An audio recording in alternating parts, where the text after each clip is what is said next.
Hi, I'm Cameron, and I don't just read comics, I love them. Welcome to what usually would be Cameron Reads Comics, but today we have something else for you. My buddy Jach and I not only love comics, but we love movies and television. So in order to indulge in our interests, we started a brand new podcast appropriately called a Worthless Film Podcast, where the films aren't worthless, just the opinions. With the release of Zack Snyder's Justice League looming ever closer, we thought it would be fun to start off exploring the DC SnyderVerse, building up to the release of the 4-hour blockbuster. So here we are with our first episode exploring Man of Steel, directed by Zack Snyder and written by David S. Goyer and Christopher Nolan. Just a warning, we are going into full and complete spoilers for the Man of Steel. Remember to follow me on Instagram, Twitter, and YouTube at Cameron Reads Comics, and make sure to clobber the like and subscribe buttons, as well as leave me a 5-star rating interview on iTunes. And make sure to go follow a Worthless Film podcast on iTunes and Spotify. We have a lot of stuff coming your way. Now, here is your episode.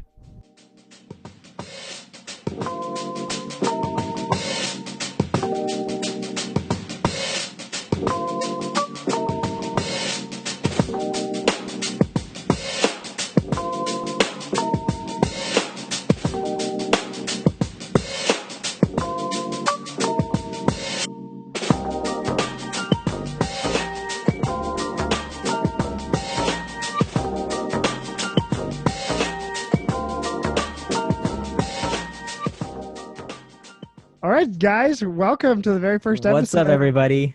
Of the Worthless Film Podcast, where the movies are not worthless, just our opinions are. And us. And we're worthless. Wait. No value. Why are Not you at still all. listening? All right, I guess we need to introduce ourselves. Yeah. I'm Cameron. I'm Jack. And this is the Worthless Film. I'm sorry. This is fun. We're doing it. Jack, okay, wait. Here, let's just introduce ourselves to the audience, though. How long have you been a fan of movies? Probably since like yesterday. Oh yeah, I Yeah. saw my first at, film. at least yesterday. And if not more. Cameron, how long have you been a fan of movies? I guess as forever. Actually, I was thinking about this when we were watching our movie for this week, and I realized that I don't think I watched too many good movies until I had a girlfriend show me, like an ex-girlfriend at this point, but a girlfriend show me some beef. Not shout out. Not shout out. Yeah, she showed me some quality flicks. Mhm. And then I realized yesterday, because after I watched Man of Steel, I watched Reservoir Dogs. Yeah. And I was like, dang, Reservoir Dogs was one of the first really good movies I ever saw. And so I'd say about long-winded way to say probably 8th grade. Dang. I think I started like really getting into movies. I've always liked like superhero movies and big movies like that. But I think I started really getting into movies when I kind of like got into college. That's when I was like, man, like actually like I think my favorite thing to do is watch movies. And that's kind of when I stopped like, trying to pretend like I like sports and like recreational stuff like that. So Oh, I never pretended I like sports. It's just pretending I like surfing and stuff like that. And I was like, okay, movies will be my thing. I'll be the movie guy. Yeah, exactly. I was like, I remember in 8th grade, I was like proud to be known as the dude with like a lot of band T-shirts. Whether or not I listened to the bands, we're here weekly to tell you that we actually watch the movies that we're talking about. So. Yeah. And if we didn't, you'll never know. Yeah, so suck nerds. What? Awesome. We lost all of our audience already. That's crazy. It's okay. We didn't have anyone here to begin with, so let's not kid ourselves. Well, here Except we are, us. and that's the most important members. Yep. Okay, so Jack, what did we watch this week?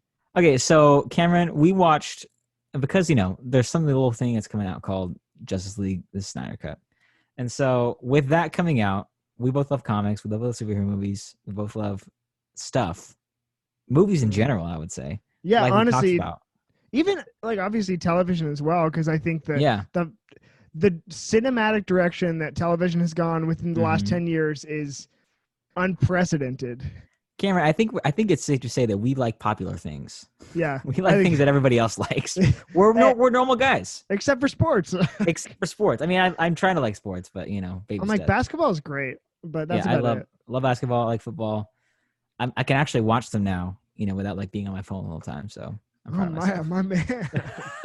Cameron, we watched Man of Steel, Yes, we did. the We did. original entry into the SnyderVerse. Yeah, this is actually going to be the first in a couple film series that we're watching to the build up, like pretty much the SnyderVerse of the DC film canon. Yep. Yeah, seconding what Jack said, we both love comics and movies, and obviously to see those mediums tie into one another is so freaking cool. And going into the SnyderVerse, we were just like, hey man, let's just talk about this. Or going into the Snyder Cut, we thought, let's go into the SnyderVerse. So and you know, I think it's nice that we get to chat about these things because you're kind of more the comics guy. Yep. Like, we both love comics, we both love movies. You kind of more like the dissecting comics person, and I'm kind of more dissecting movies person, I think. Yeah, and absolutely. I obsess over this kind of stuff. So I think we have a great crossover, and we can we're kind of primed to be experts and geniuses, I think. Yeah, we're the best podcast of all time, I think. I think we're brilliant. So I'm gonna have to say that this is one of my top 2 podcasts I've ever been a part of, because the other one is my own podcast. So I'm a fan of both. We got also honest plug. If you just want to hear me talk about comics, you're gonna hear this plug a lot on this show. Go check out Cameron Reads Comics. Check it out. If you are from Cameron Reads Comics, check out this show and stick around to hear what we think of Man of Steel. Yep. Okay, so Cameron, tell me what the story of Man of Steel is. Give me a quick rundown. Honestly, it's a great freaking movie. I think that first and foremost, it's your standard Superman origin story, but in context to this film coming out with the universe surrounding it, I think that it's really important to note that this story is coming off the tails of the Dark Knight trilogy. And Man of Steel particularly was written by David S. Goyer, who, for my DC fans, is a very, very famous, moderately famous comic book writer. He wrote tons of Jeff Johns' JLA run with him, or JSA run with him. So if you know about that, you know who he is, or you've read his material and you may not have known it. But he's also been a guy, he's worked with Christopher Nolan on multiple Batman films. And so when you look at Man of Steel, it's pretty much the Superman origin story launching a universe. The tones of DC trying to play catch up within this film are not lost on anyone, I don't think, or at least set a foundation are very apparent. So this movie is their interpretation, I guess a modern interpretation of the classic Superman story. Krypton explodes. Jor-El and Lara of Krypton launch their son to Earth. He gets picked up by the Kents, and he tries to, do the best of what he's been given. So I think that's my best summary of what's going on. And then General Zod comes and tries to kill the whole world, but Exactly. No big deal. And then the really important footnote of this movie I noticed is so many explosions. So many explosions. I was like, another man? Yeah, I think that really, I kind of, before we even get into the film, which we will get into the film, stick around, but I think the cast and the production and some of the things leading up to this film are really what brought me to it. Tell me about it. I think that when you look at the cast, and I'm kind of, with these properties that I hold so dear becoming adapted, I'm just such a stickler on like who they are casting. And so when you look at who they got, I just wrote down some of the big ones.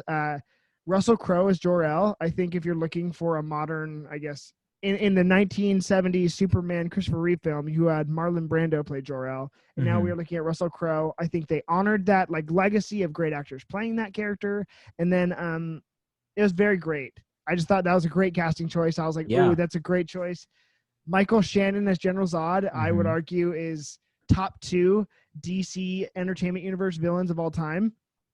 And I thought this role that he had was, I just loved him. And I think he plays scary guy very well.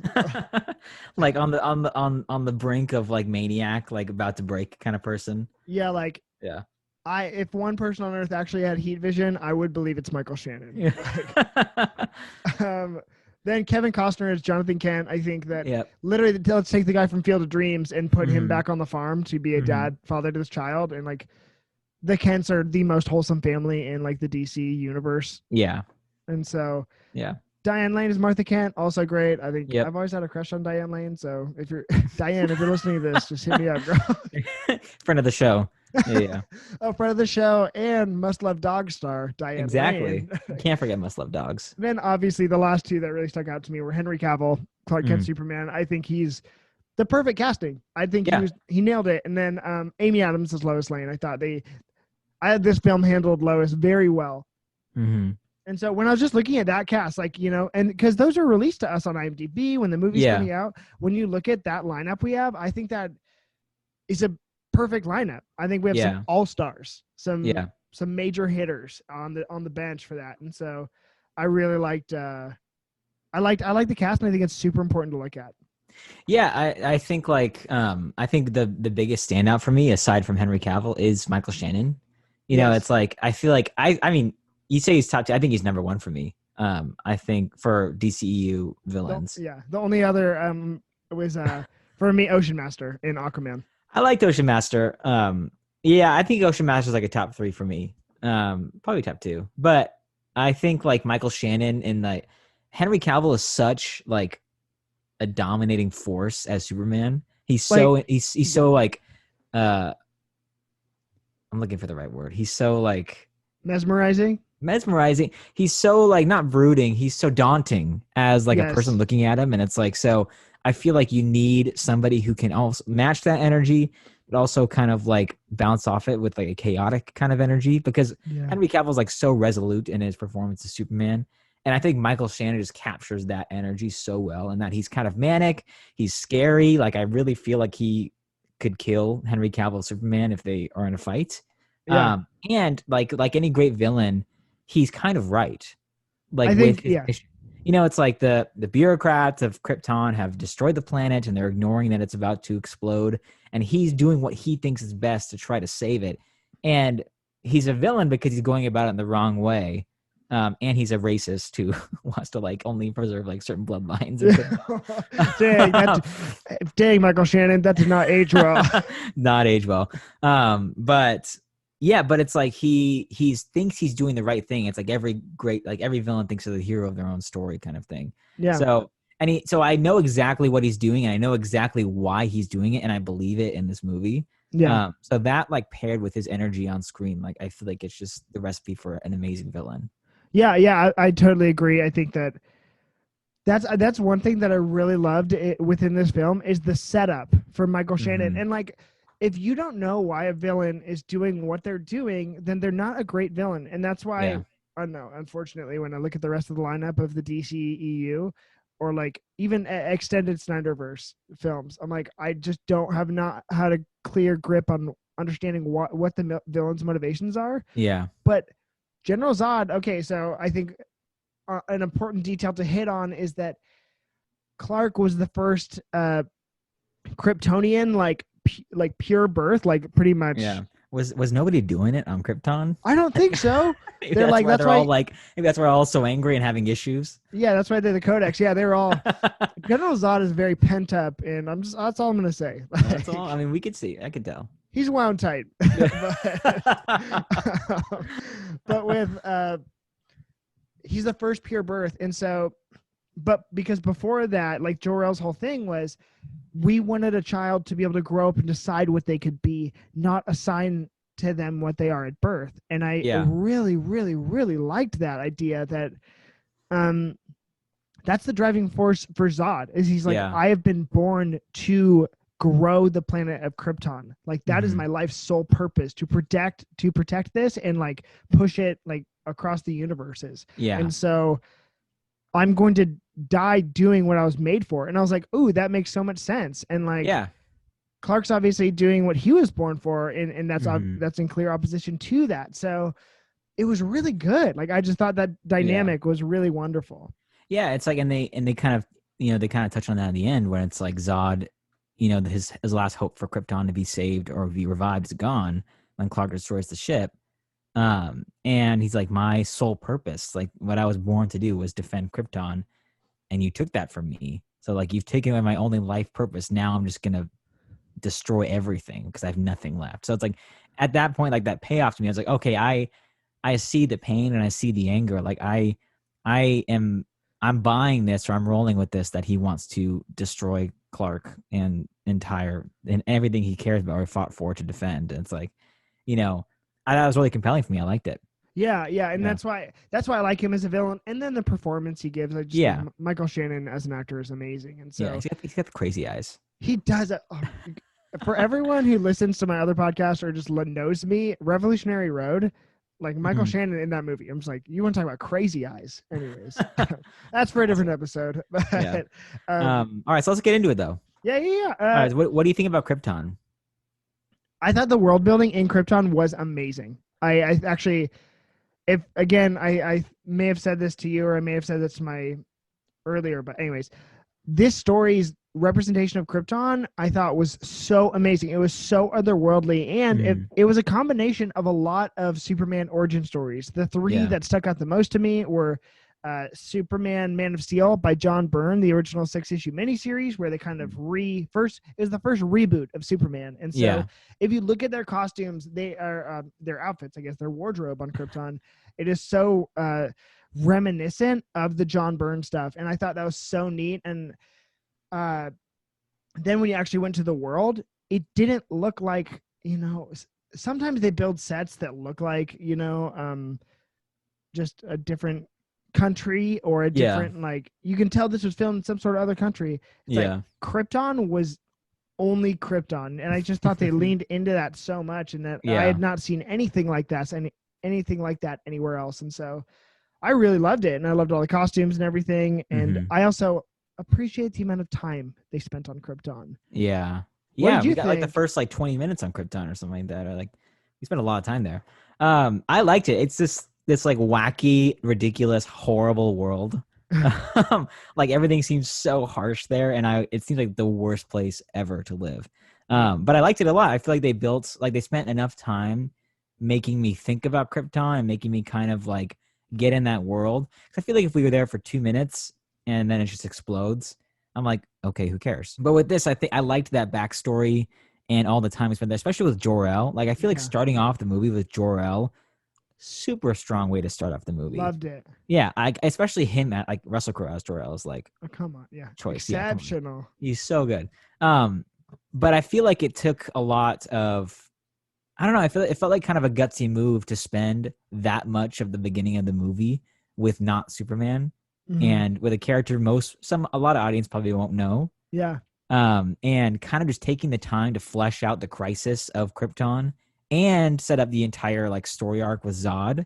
It's like, because I feel like with Zod, if you don't give him enough time to flesh out why he's so angry or what he's feeling, it's not gonna work, or it's not gonna click or translate.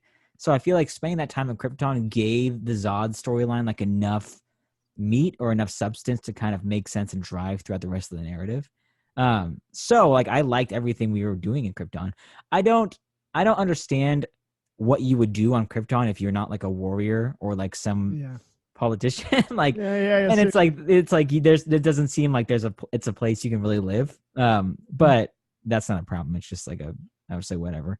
Jack, so you're telling me that they offered you a freaking condominium on the planet Krypton and a sweet ass dinosaur to ride around. Yeah, you would not take that offer? Okay, man, that's you. I mean, I think looking at how things ended up there, I'm glad I did not take it. Yeah, I mean, I guess. Like, yeah. No, I think I totally agree with you. And they leaned into like the fact that nobody could live there. They leaned into that on the episode because they're just like, or on the movie because they were just like, all right, well, yeah.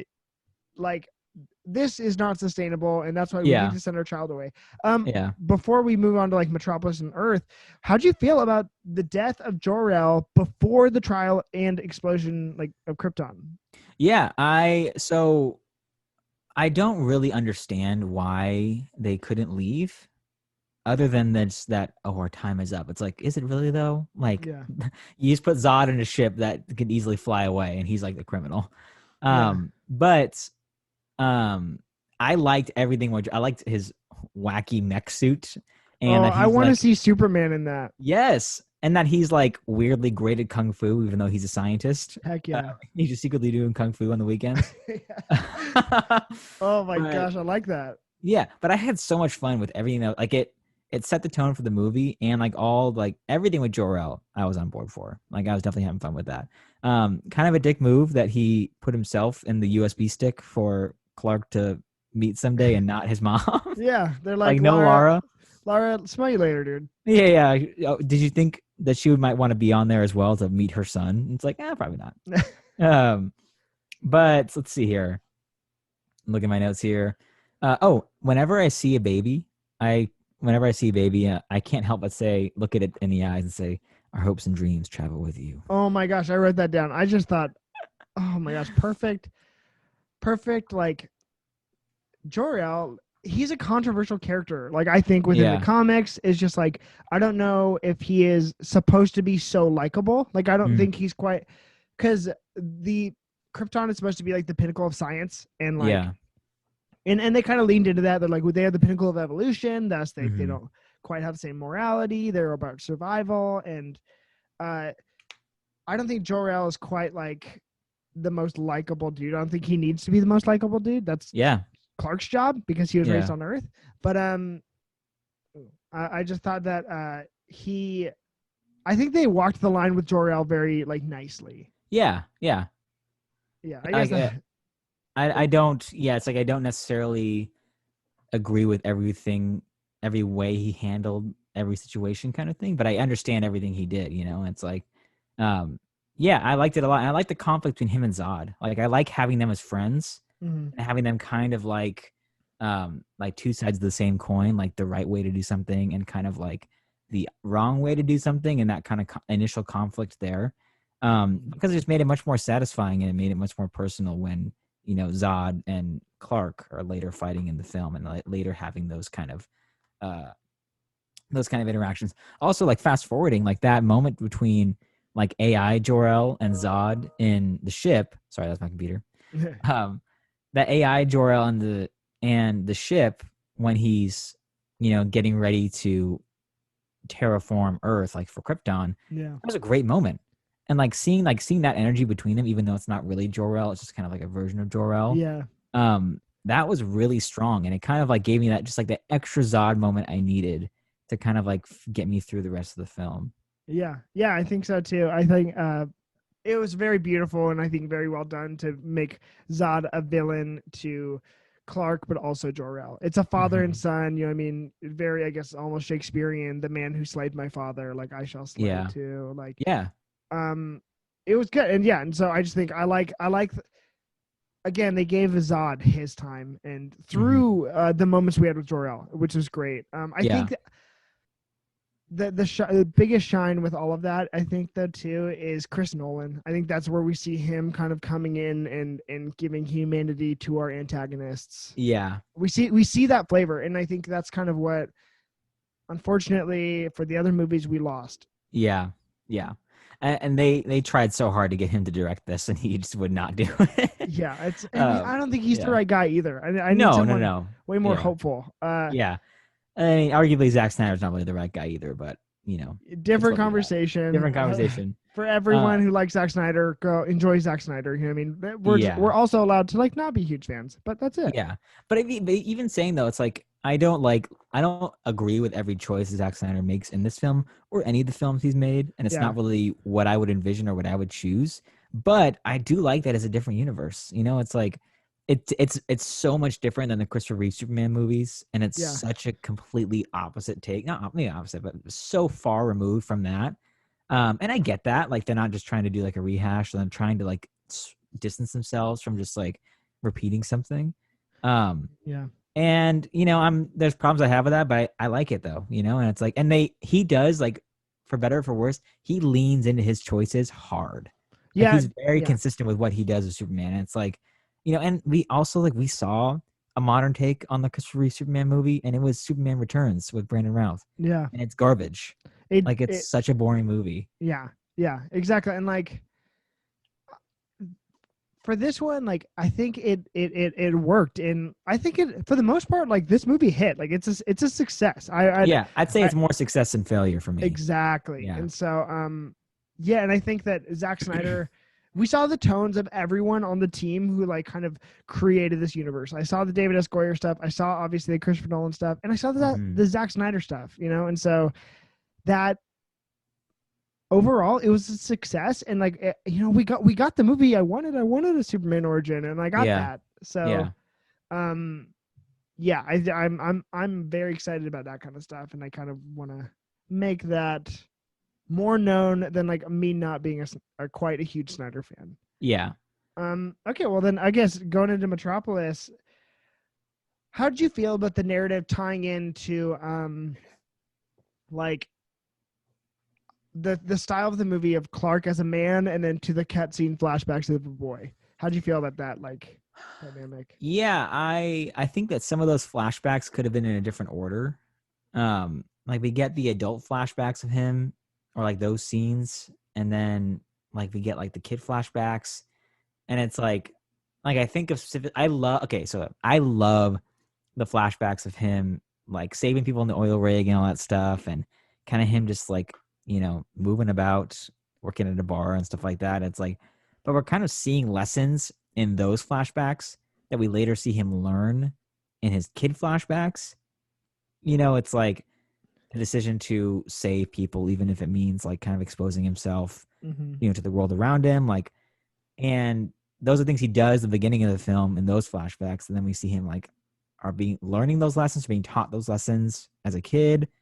Or it's like like when someone's picking on me, like I'm going to choose not to fight back. Like this guy's throwing drinks at me in the bar. Like I'm not going to beat him up. And then like as a kid, he sees, he gets taught the lesson like, oh, I should, even though I have this power, I shouldn't fight somebody because I have this power. Yeah. It's like, feels like this should have happened in reverse. And so where it's like, we're kind of seeing him learn lessons we've already seen him exhibit. So that was kind of weird for me. But I mean, I didn't dislike them. Yeah. I know. I really was a fan. I thought it worked, and I was like, that's when we got to see like I love the that's my dog. The Waffles. Yeah, my man, co-host. We got to see the like Kevin Costner and Diane Lane like Kent Farm stuff, which is like, what I love, because I'm like, people think that Clark Kent is the secret identity, like that Superman is like the hero and Clark Kent's the secret identity, and I'm like, that's not it. Like I think that he's both. It's like he is the boy he's more the boy that grew up on the farm than he is the superhero. Yeah. He's just the boy who grew up on the farm with the powers. And so when he's being Superman, he's not quite being he's not being like someone else. He's being who he knows how to be, which is the upright, like hopeful, kind man his parents wanted him to be. And I think that they balance that really well in this movie. Yeah, it's what's it called? That moment between Clark and Pa Kent in like the basement when they're showing him his ship and they're talking through that, like he's like, no, like he's like, does that mean you're not your son? Like he's like, no, you are my son. And it's like, even though that moment, like even though he's different, he's not from Earth, he's like not actually their son. Like none of that matters, because like at the end of the day, he is his son and he is Clark Kent, and that's who he's been all his life.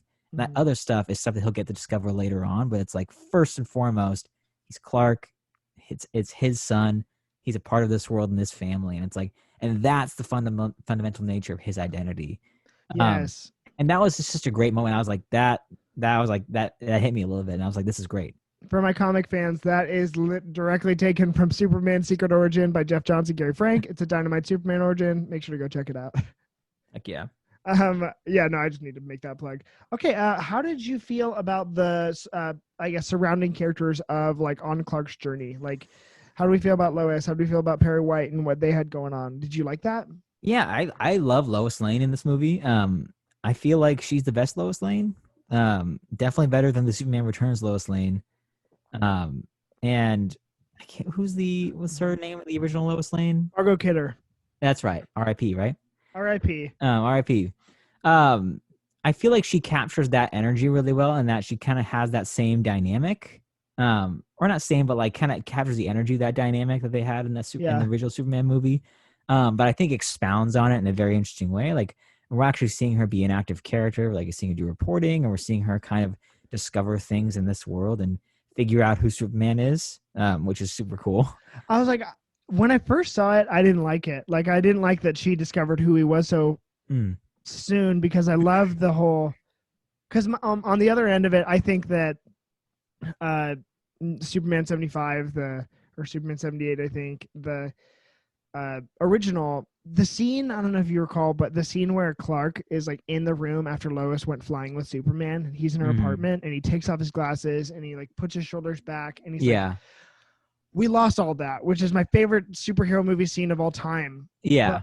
But I think the way that they did this with this Lois, I think that's exactly how it actually would have happened too. Yeah. It feels very real world to this character. And it's like in the original Superman, like we kind of get that. Like in the original, in this Christopher Reeve movie, like we get him like putting his shoulders down when he has his glasses on. We get the Yeah. dorky Clark Kent, and it's like it. I just can't. There's no way to see Henry Cavill as that dorky Superman. Yeah. And it's like, you know, and like it wouldn't make sense for it. I wouldn't be believable if I were to have Lois Lane in this movie looking Superman in the eye and not see that it's Clark or the same person. It's like, you know, so I like it in this sense of the movie. It's where it feels very real world and it feels very true to the character that they set up. And yeah, I like that they gave her something to do. Like, you know, they could have even just had her like running about and not doing anything. You know, it's like, but she felt like a driving force in the movie. Yeah, exactly. And I'm like, I'm way more champion of Lois Lane being a strong female, like literally just supporting character as opposed to damsel in distress. Like, so I will gladly have that be the case. And yeah, I agree with you on that. And as I got older and as I've like watched the movie over and over, I'm like, it makes like even how they met, not in the cemetery, but in the ship. Yeah. He does rescue her, but she is there out of curiosity, and she like the tenacity of Lois Lane of her coming a day early and like, oh, all of it. I was like, it was really, really, really well done. And so and their chemistry too. Like, how do you feel about Henry Cavill and Amy Adams? Their chemistry together. It felt good. Yeah, I feel like Henry Cavill is he's quite the like blank slate when it comes to like romantic chemistry. Yeah. At least at this point, like at least like when this was being filmed. So he's kind of like, you know, a very neutral presence, I think, when it comes to that kind of stuff. But Amy Adams is so lively and so like engaging in that kind of way that it totally works for me. Yeah, I think because one of the core themes within this, and I think one of the best core themes in who Superman is like, he is, no matter what, afraid to be himself entirely because he doesn't. I guess some of the polarizing issues with Superman as a character is like he wants to be accepted by humanity because he doesn't feel like he's human. But the real truth about the character of Clark Kent and Superman is that he's in fact the most human. And so, and like those desires are the most human desires anyone could ever feel. And so I thought that his relationship with Lois exemplified that. And he's like the whole arc in my favorite origin, Superman Birthright, which they leaned into on this. And I think Clark Kent we get like in the Daily Planet is the Birthright Superman. Anyways, Lois Lane being the outlet that Superman can trust humans, like being the human that he is able to put his trust into and kind of have that, I guess, go against his Kevin Costner, Jonathan Kent teachings. I thought that was really, really, really well done. And I'm like, I loved that she was the one to do that for him. Yeah. Yeah. So that's a good bouncing off point. Like, what do you think about Jonathan Kent in this movie? I don't know. Because I'm like, I love Kevin Costner and I think he's the perfect cast, like I said. Yeah. I don't like the death of him. And I think that I'm personally pro Jonathan Kent being alive. But also, like, if they do it right, the Superman can't save everyone with his father dying. I think that's great. But I think, and maybe this is me just harping on an old movie, but the 75 or 78 Superman, the Donner film of Jonathan dying from a heart attack, I think is the much more powerful thing. Because in all honesty, Clark could have gone in and saved everyone. Yeah. He could have saved him and everyone. And I think we could have had a Spider-Man 2, Spider-Man on the subway moment. Yeah. You know? It's like, and it's not even that the death is so dumb. It's all the events leading up to the death are just so dumb. Yeah. Like, instead of my superhuman son, who doesn't have to show his powers to go save this dog, can just run and go save the dog. Let me go save it. A visibly old man who is definitely going to die. Yeah. and who can barely run without a tornado. And it's like, so, you know, I think it can, yeah, I think like comparing it to the Christopher Reeve movie, it's like it has zero kind of like emotional weight to it. You know, it's like Yeah. with that, it's like he has a heart attack, and it's like despite all these powers, despite being a god, you know, the most powerful person in the entire world, he can't save his own dad because Yeah. even with all his powers, like there's some things that are still out of your control. Yeah, and I think that's one of the most important lessons. And again, to reiterate the humanity of Hmm. Superman, like we need that in whatever form we can get it. Yeah. Whether this was the way to show that, I don't know if I quite agree with.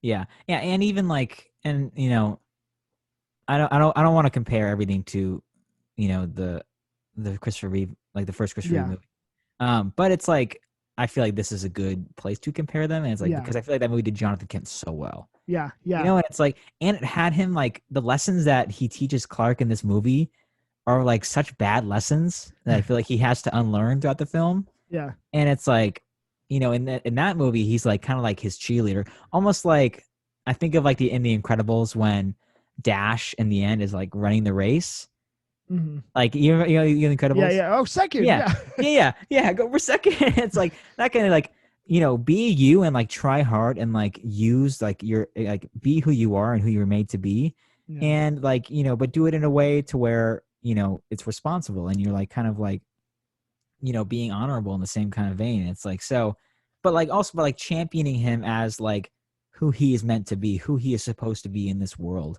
rather than yeah, saying like, hey, maybe you should let all those kids die.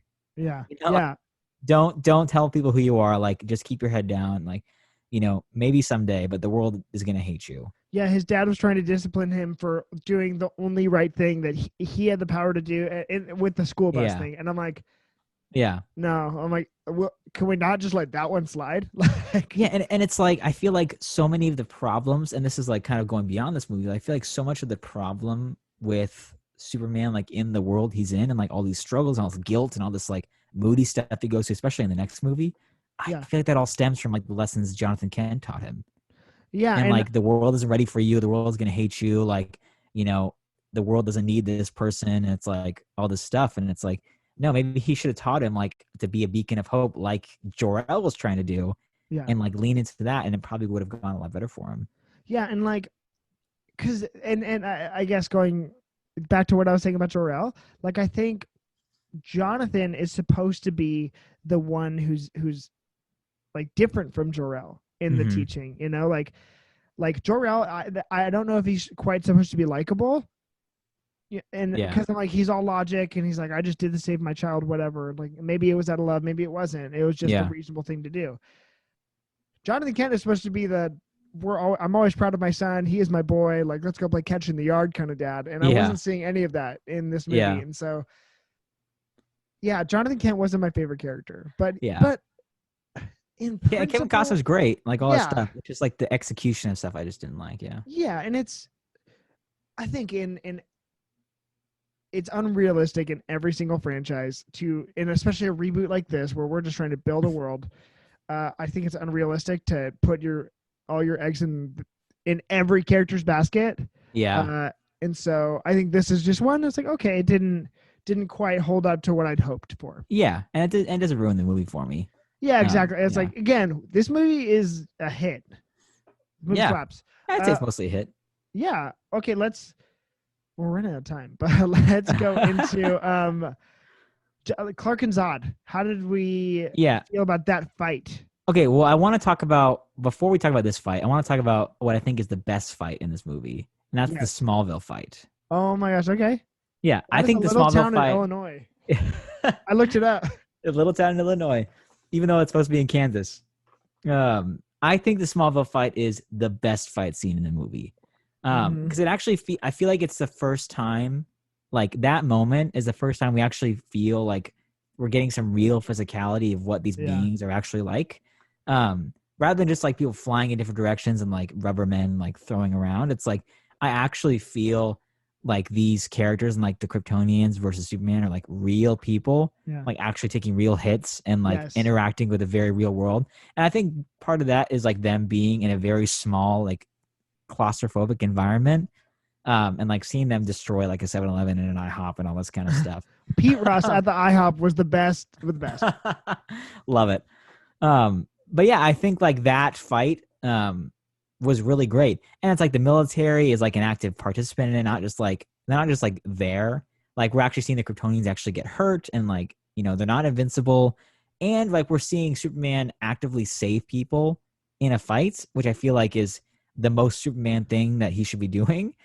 Which I feel like is absent from the end of the fight, like from the final fight between him and Zod. But it's like we're seeing him. I feel like we're seeing him become Superman in that moment, to the world especially, and we do. It's like they call like, oh, this man is not our enemy, like with him in the military. Yeah. But we're seeing him as a fighter and like confronting things about his past, but also embracing his new role in this new world as the savior of humanity. Yeah.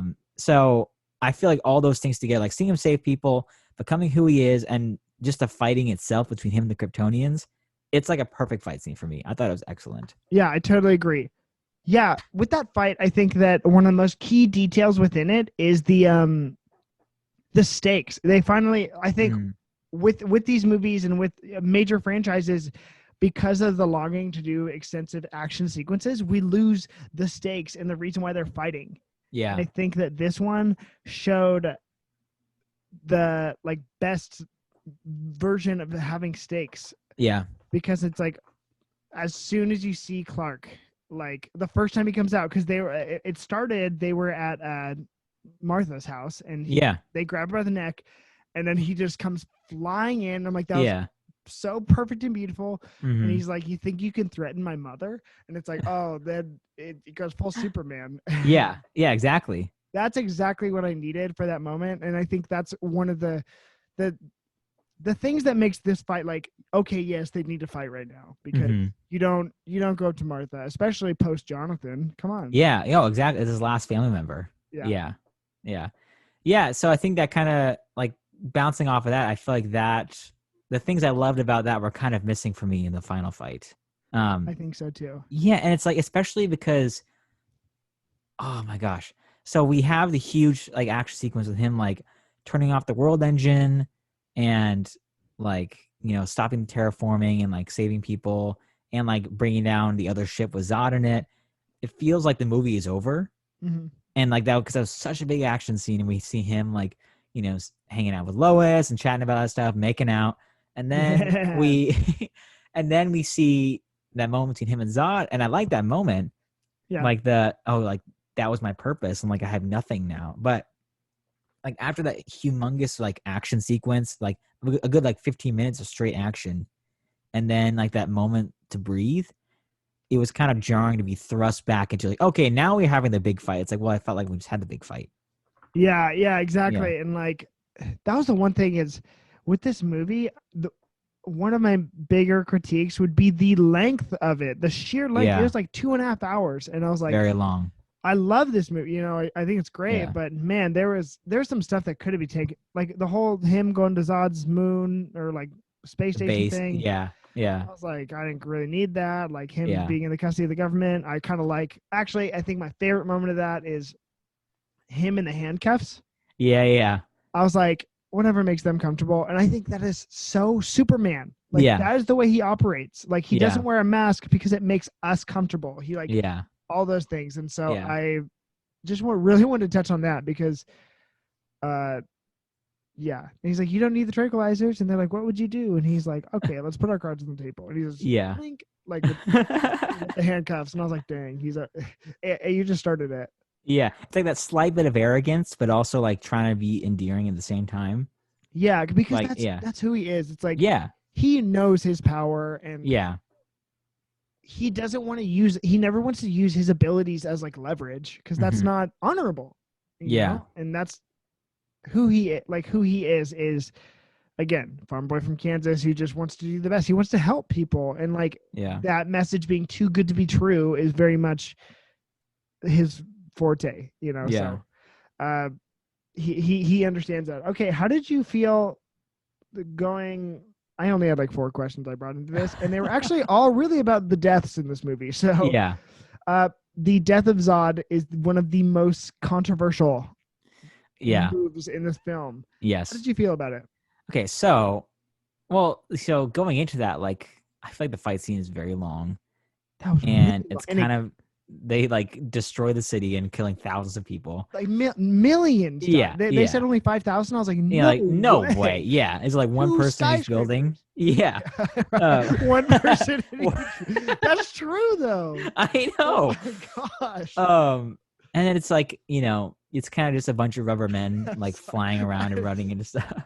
I'm sorry. You're gonna have to redo that because I think that one person in each building is an accurate statistic. I'm not editing any of this out. Oh, Uh, good. but yeah, that fight kind of feels like just two rubber men like bouncing around each other and like flopping into buildings and stuff. And after rewatching it, some of the CGI doesn't necessarily hold up I as was great. thinking that too. Yeah, like I can see the rubberness in their faces at times. And I'm like, Yeah. okay, that's a CGI man. I'm like But they're not actually flying. yeah, they're not actually. I thought they were until this point, but I guess they're not. I'm pretty sure they're not. No way to know for sure. But yeah. So the death scene. So Superman's killed before, like he's killed when he's had to. It's like it's always kind of like a last resort, and it's not really something he's known for. Mhm. But he's done it. Like so, it's like I don't have a problem with him, like with the killing itself. I guess the nature of the killing felt way out of left field, like him just snapping his neck in the movie. I think I agree with that. Yeah, but I think also this movie, the problem I have with him killing Zod is that I think this movie didn't do enough to set up and teach the audience who Superman is for that moment to be excused. Like you and I, we know Superman. We've seen so much Superman and many different things to where we feel like we know everything about the character. But we're like, oh yeah, like he just killed Zod, but like he's much more than that. Like that's not really who he is, something he does. Like there's so much more to this character that moment doesn't taint anything for me. Yeah. But I feel like for an audience who isn't really familiar with Superman, doesn't really know him in that kind of way, it's probably very jarring. And it's very weird to have that be the definitive moment in how he solves his problems, and just by snapping somebody's neck. Yeah, and we get it. Like it's for the stake of like he made his choice. He chooses humanity, over Krypton, and especially if those are the stakes for Krypton. But yeah, I think I really agree with you. They didn't give us enough time to understand that. But also, I'm like, I feel like if it was going to lead to a death, I don't think that exactly is the way that it could have gone. I'm like him snapping his neck, like, yeah. One of the biggest things because I really loved the way they leaned into flight for him destroying the world engine. Yeah. Him doing that. How come he couldn't fly up? Like, I think that's everyone's major freaking like quarrel with that. It's like he literally just could have flown because that's his thing. Yeah. And like, maybe it could have, maybe two more punches or something, like some sort of resolution, but snapping the neck is not, I just think that's so against Superman's character, like entirely. Yeah. Yeah. It's like, we've seen him do things that like, especially I'm thinking of like doomsday situations. Yeah. Like in the comics or animated shows or movies, stuff like that. If there's something that's out of his control or he has no other option, like we've seen him cross that line if he has to, it's like, or when there's a monster that's deranged and just losing it, it's like he'll do those kinds of things if he needs to, but it's rare. And like, it's when he literally has no other option and everybody's going to die. And it did not feel like that. And it did not feel like he needed to snap his neck in order to accomplish it. Yeah, exactly. Yeah. And so it was, everyone who's probably seen that movie or at the time follows those kinds of that news, like they kind of know the qualms that are with that scene. And so I don't want to beat a dead horse, but overall, I guess, I don't know. That's as many really questions as I had. Yeah. Okay. Let's have a couple quick things. So what do you think about the suit? Oh my gosh. Perfect Superman suit.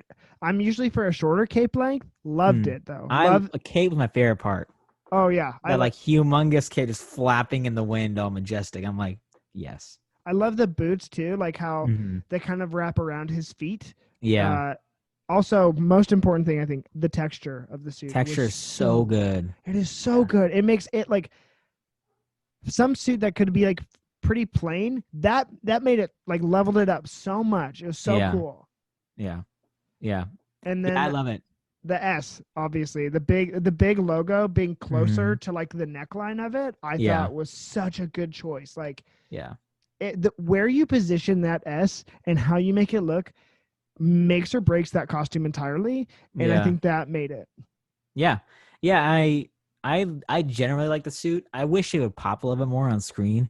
It's such a Yeah, dark and bleak world that's in the this yeah movie. I wish the suit kind of was like had a little more contrast between him and the world to kind of like, you know, exemplify that theme of Superman kind of being the beacon in this like yeah very dark, demeaning world. The suit I mean, we everybody hates the Whedon cut of Justice League, yeah but the Superman suit at the end of that movie, I feel perfect. like the colors are magnificent. That's the Like, most. yeah, Yes, absolutely. I will 110% agree with you. I think that is yeah, the perfect Superman suit. yeah. Okay, so oh, the flying, the Flying first sequence. the first flight, like that Oh sequence, my top two DCEU scenes yeah. still. That and the Batman fight, the Batman warehouse fight in Oh yeah. BVS. Yeah. And like I want to give credit where credit is due. That was Snyder. Like you could see Yeah. his fingerprints all over that, Oh especially that yeah. Batman scene. Yeah. That sequence of flight.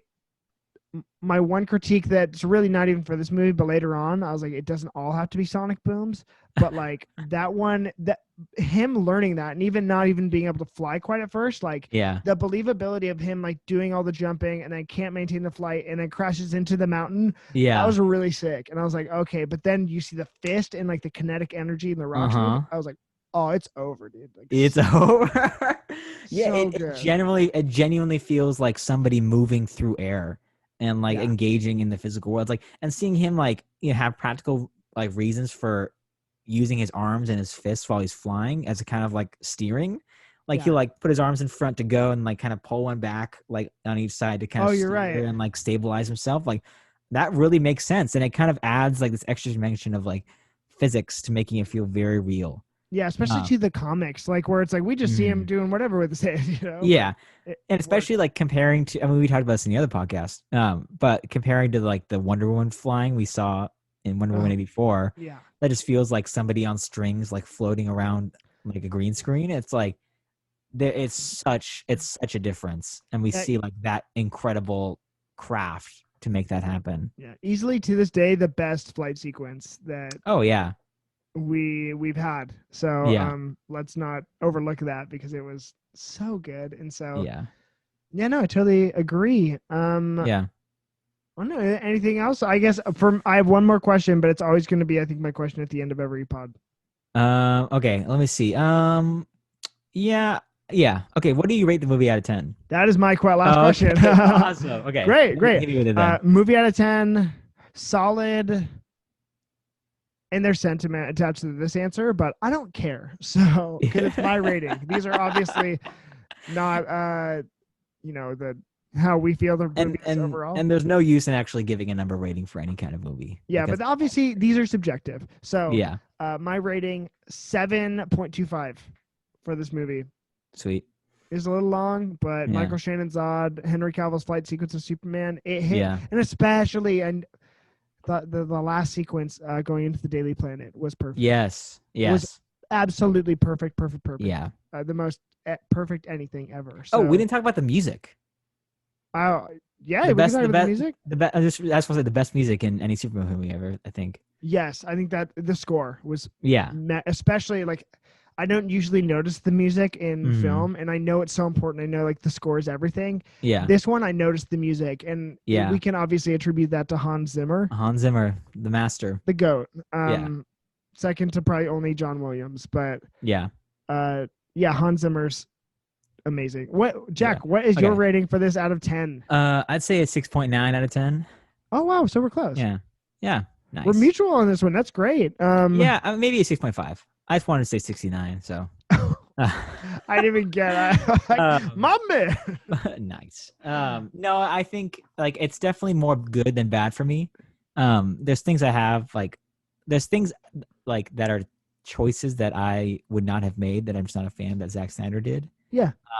But I think he leans into his choices and he's very consistent on the kind of universe he's created. Yeah. So because of that, I give it like more good than bad. So I'd say it's 6.7, 6.8 out of 10. Yeah. Absolutely. I think that's Yeah. I think those are very fair scores for this movie. Yeah. It's probably the best movie in the Snyderverse. I think yes. Yeah, maybe not the best in the DCEU, but the best in the Snyderverse. Yeah, I'd argue. Yeah, I'd agree. Because it's like I'd say it's top 3 in the DCEU. Yeah, those lines. Oh, for sure, top 3 for me. Those lines are draw. That might be my number 2 or 3 for sure. But yeah. Okay, wait. Then stay tuned for the next episode. Yeah, we're gonna be doing more of these. But you know what? We're doing specifically Batman v Superman Ultimate Edition, aka the only edition you should watch of that movie. You see Batman's butt. Oh yeah, you do. Yeah. Oh my! I've actually only seen the Ultimate Edition like twice. Like I watch it every time, and I just pause for a little while on the booty scene. Mom, he's a cool dude. He's doing girls. He's drinking in the morning. He's like, also the Batman like aesthetic they gave him, the Bruce Wayne aesthetic is my ideal Bruce Wayne aesthetic personally. Yeah, we'll save it for the next episode. Anyways, we'll do that. There's a sneak preview. If you wanna, Jack, where can they find you? They can find me at Lumberjach on Instagram and Jack McEwen on Twitter. I'll link it in all the bio. And then you can find me if you want to hear me talk about men in tights more often. Go check out Cameron Reads Comics on Instagram, Twitter, and Spotify and iTunes. So maybe go leave this podcast a 5-star rating and review first, and then maybe Cameron Reads Comics a 5-star rating and review. Oh, also I'm on YouTube there, so go check out. You have to do all 3 or none of it. If you're not doing all 3, we don't want your review or your listen. Actually, just download it and don't listen to it. That's exactly. Oh, that's all I need. I just need the downloads, baby. Yeah, don't listen to it. Just download it. Awesome. Well, Jack, this was fun. This is amazing. Thank you for doing this with me. Oh my gosh, thank you. This is only the first step in an amazing journey. Beginning.